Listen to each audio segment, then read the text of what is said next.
जब भी किसी देश के बंटवारे का जिक्र होता है तो सबसे पहले हमारे दिलो दिमाग में साल 1947 में हुए भारत पाकिस्तान के बंटवारे की याद आती है। लेकिन एक बंटवारा साल 1947 के ठीक 44 साल बाद हुआ था, जिसे दुनिया का सबसे बड़ा बंटवारा माना जाता है। वो एक ऐसा बंटवारा था जिससे दुनिया के नक्शे पर 15 देश बने। एक ऐसा बंटवारा जिसने सोवियत संघ और अमेरिका के बीच दशकों से चले आ रहे टकराव को खत्म कर दिया और दुनिया में अमेरिका सबसे बड़ा ताकतवर मुल्क बनकर उभरा।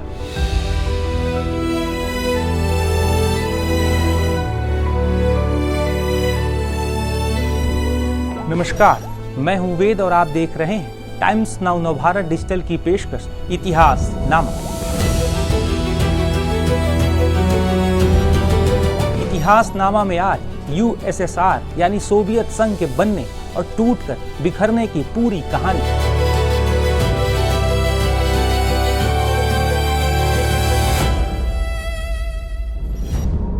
जब दुनिया में पहला विश्व युद्ध चल रहा था, उसी दरमियान साल 1917 में रूस में बोल्शेविक क्रांति हुई थी और जार निकोलस द्वितीय को सत्ता से बेदखल करके रूसी साम्राज्य का अंत कर दिया गया था। दरअसल 20वीं सदी की शुरुआत में रूस में भीषण गरीबी फैली हुई थी और जार निकोलस द्वितीय ऐशो आराम की जिंदगी जी रहा था।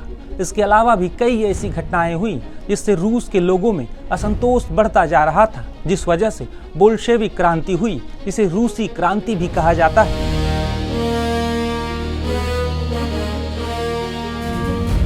इस क्रांति के अगुआ थे व्लादिमीर इलियच उल्यानेव, जो लेनिन के नाम से मशहूर थे।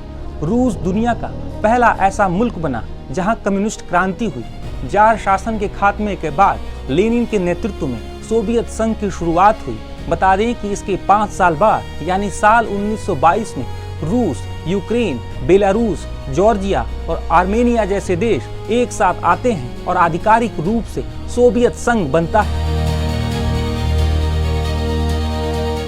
सोवियत संघ के सर्वे सर्वा लेनिन का मानना था कि अब सब बराबर है, यानी ना ही कोई अमीर और ना ही कोई गरीब। लेनिन ने इसी अवधारणा के मुताबिक कई नीतियां भी बनाई। हालांकि साल 1924 में 21 जनवरी को लेनिन की मृत्यु हो गई, जिसके बाद जोसेफ स्टालिन कई प्रतिद्वंदियों को मात देकर सोवियत संघ के शासक बन गए। स्टालिन ने कई वर्षों तक लेनिन के साथ ही काम किया था। इसके बावजूद लेनिन और स्टालिन के काम करने के तरीके में काफी अंतर था। लेनिन अपने विचारों के द्वारा क्रांति लाना चाहते थे, तो वहीं जोसेफ स्टालिन ताकत के दम पर सब कुछ अपने कंट्रोल में रखना चाहता था। आगे चलकर एक तरह की संसद बनी जिसे सुप्रीम सोवियत कहा गया, लेकिन सभी महत्वपूर्ण निर्णय कम्युनिस्ट पार्टी करती थी। देश का प्रमुख चुनने से लेकर हर फैसला पार्टी की एक छोटी सी समिति करती थी, जिसे पोलित ब्यूरो कहा जाता था।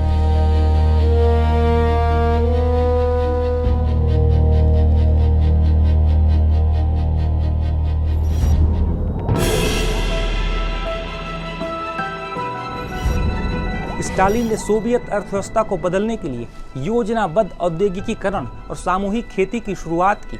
छोटे खेतों को बड़े सरकारी खेतों में बदल दिया गया। इससे उत्पादन में वृद्धि हुई, लेकिन लाखों किसान भूखमरी और मुश्किलों का सामना करने लगे। दरअसल स्टालिन ने सामूहिक खेती करने का आदेश तो दे दिया, लेकिन ये सामूहिक खेती कैसे होगी और उन छोटी जोत वाले किसानों का क्या होगा, इसे लेकर किसी तरह का कोई नियम नहीं बनाया गया।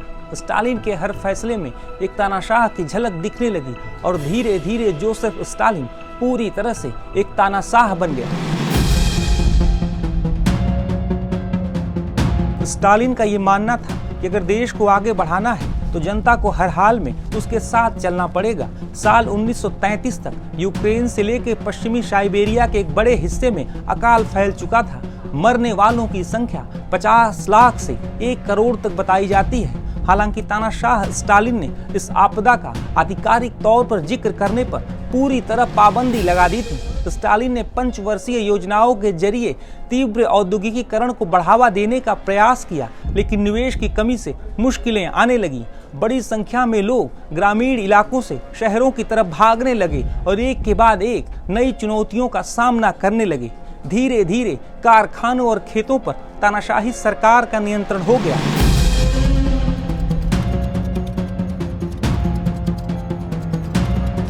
जो भी स्टालिन के फैसले का विरोध करता उसे जेल की सलाखों के पीछे कैद कर दिया जाता या गोली मार दी जाती। स्टालिन ने सोवियत संघ में ग्रेट पर्ज की शुरुआत की, जिसके जरिए स्टालिन ने अपने विरोधियों के खिलाफ जमकर राजनीतिक दमन अभियान चलाया। इसके जरिए स्टालिन ने कम्युनिस्ट पार्टी, सेना और आम जनता के बीच अपने विरोधियों को मार दिया या तो उन्हें कैद करवा दिया।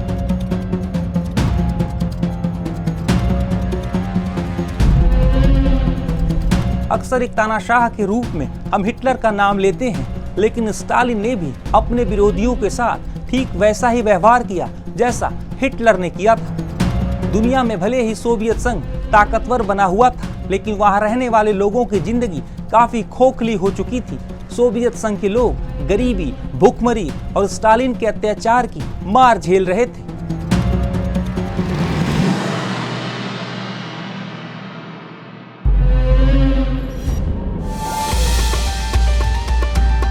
दूसरे विश्व युद्ध के दौरान जर्मनी के तानाशाह एडोल्फ हिटलर ने सोवियत संघ पर 22 जून 1941 को हमला बोल दिया। हिटलर ने इसे ऑपरेशन बारबारोसा नाम दिया था। शुरुआत में तो जर्मन सेनाएं सोवियत संघ पर भारी पड़ती दिखीं और बड़ी संख्या में सोवियत संघ के सैनिक मारे गए, लेकिन मॉस्को और स्टालिनग्राद की लड़ाई में जर्मन सेना को हार का सामना करना पड़ा।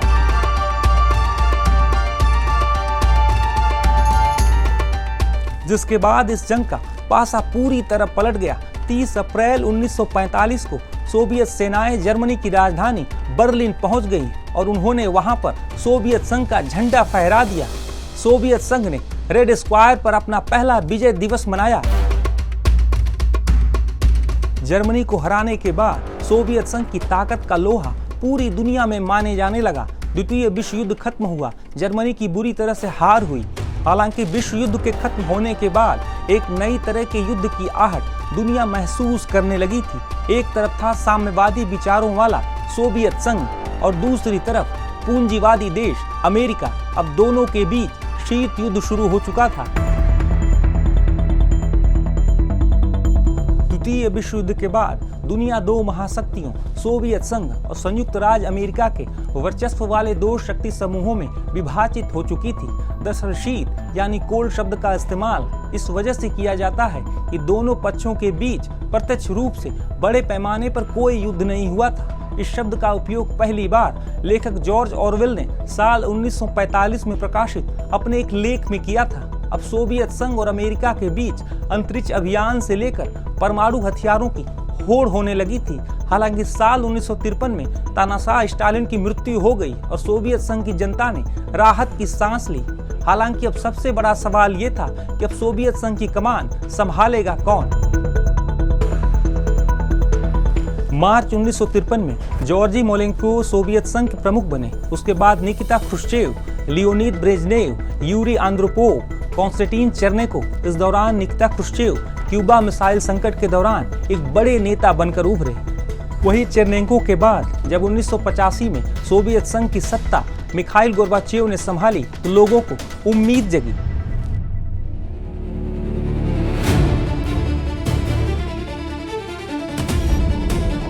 (1985) में मिखाइल गोर्बाचेव अपनी नई नीतियों के साथ सत्ता में आए थे। उन्होंने ग्लासनोस्त पेरेस्ट्रोइका की शुरुआत की। ग्लासनोस्त का अर्थ था कि खुलापन और पारदर्शिता। वहीं पेरेस्ट्रोइका का अर्थ था पुनर्गठन, जिसका उद्देश्य सोवियत संघ की अर्थव्यवस्था में सुधार करना था। तेजी से नए उद्योग स्थापित किए जाने लगे। ग्लासनोस्त नीति से हुआ बदलाव कुछ ही दिनों में दिखने लगा और सोवियत संघ में प्रेस पर लगे प्रतिबंधों में ढील दी गई। सरकार की सार्वजनिक आलोचना की जाने लगी और उसमें तेजी आई। लोगों के मन में कई दशकों से जो गुस्सा दबा था वो अब अखबारों की सुर्खियां बनने लगा। अब अखबारों में यह हर रोज छपने लगा कि कैसे तानाशाह स्टालिन ने लाखों लोगों को मौत के घाट उतार दिया।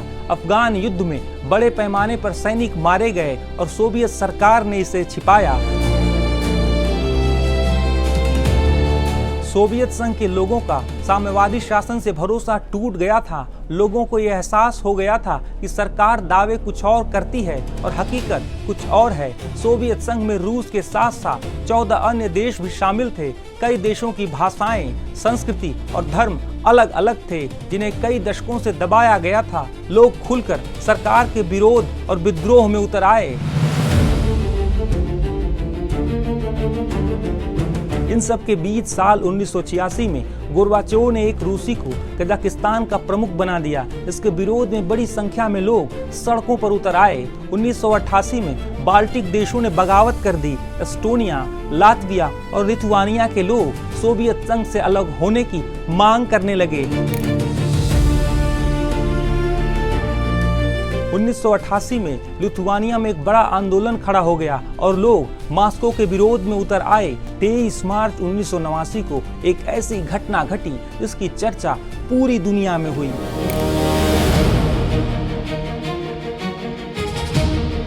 दरअसल करीब 20 लाख लोगों ने एक दूसरे का हाथ पकड़कर 500 किलोमीटर से भी ज्यादा लंबी ह्यूमन चेन बना दी। इसी दौरान 1989 में बर्लिन की दीवार गिरा दी गई। बर्लिन की दीवार के गिरने के साथ ही सोवियत संघ के पतन की शुरुआत भी हो गई और कई देश साम्यवादी विचारों को छोड़ पूंजीवादी अमेरिका की तरफ जाने लगे। इसके बाद सोवियत संघ में शामिल देश आजादी की मांग करने लगे। 1991 की शुरुआत होने के साथ ही सोवियत संघ बिखरने लगा। इसी साल अगस्त में कट्टरपंथी कम्युनिस्टों ने तख्तापलट की कोशिश की, लेकिन वे नाकाम रहे। 25 दिसंबर 1991 को गोर्बाचेव ने इस्तीफा दे दिया। सोवियत संघ आधिकारिक तौर पर भंग हो गया और बोरिस एल्त्सिन के नेतृत्व में रूस बना और 14 और देश बने, जिनमें Ukraine, Belarus, Estonia, Latvia, Lithuania, Moldova, Georgia, Armenia, Azerbaijan, Kazakhstan, Uzbekistan, Turkmenistan, Kyrgyzstan, Tajikistan शामिल हैं।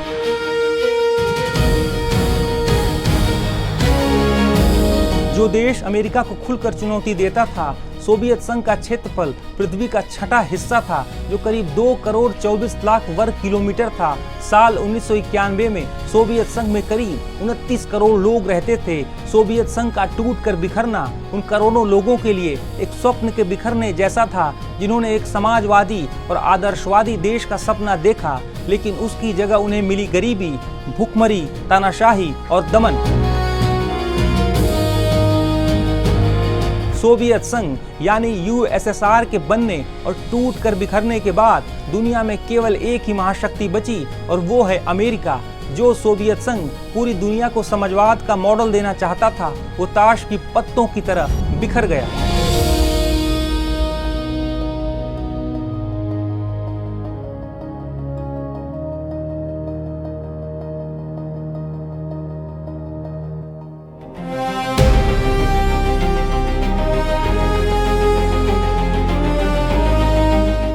कई विदेशी रिपोर्ट्स में दावा किया जाता है कि रूस के मौजूदा राष्ट्रपति व्लादिमीर पुतिन एक बार फिर रूस को सोवियत संघ जितना ताकतवर बनाना चाहते हैं और कई दशकों से दुनिया में कायम अमेरिकी प्रभुत्व को खत्म करना चाहते हैं। हालांकि सोवियत संघ के बनने, उसके टूटकर बिखरने और मौजूदा वक्त तक वोल्गा नदी में काफी पानी बह चुका है। वो दौर कुछ और था, ये दौर कुछ और है।